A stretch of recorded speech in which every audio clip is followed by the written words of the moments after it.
Assalomu alaykum hurmatli obunachilar, qadrli do'stlar. Ko'rib turganinglar, bugun videomiz pol haqida bo'ladi. Ko'rib turibsizlar. Bu uyimiz 7 metrlik, eni 350. 7-350 olamiz.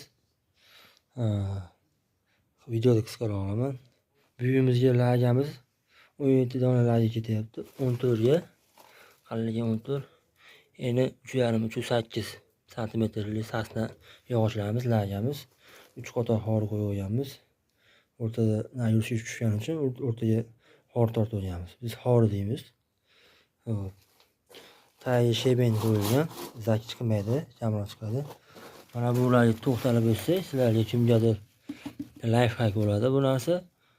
Shlaka blokni o'rtasiga beton quyilgan. Mana ko'rinyapti. Mana bu joyga beton quyilgan. Beton quyilgandan keyin o'rtasiga 120 miqdor sanchib qo'yganmiz. Beton qo'yib, keyin mana yog'och qo'yib qayrib qo'yganmiz. Mana azizlar, shunday qo'yilib ketadi. Hammasiga mana 1 metrga bittadan qo'yilgan. 7 metrli xonamiz, 7 metrga bittadan, 1 metrga bittadan qo'yilgan.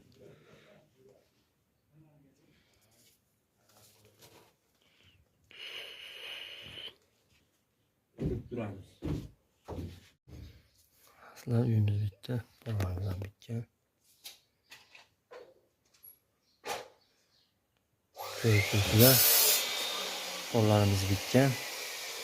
Pollarimiz bitti, tozalash kerak. Xatolarimizni ham bitkizdik.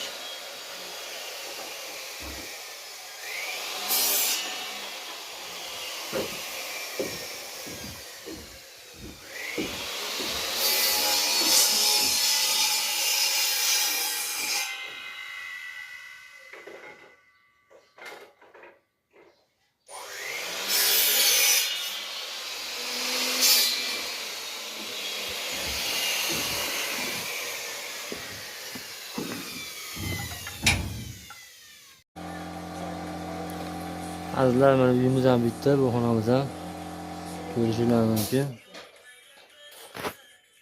Videolarni o'zim esdalik uchun olyapman, o'zimga kimgadir foydasi tegadi degan umiddaman.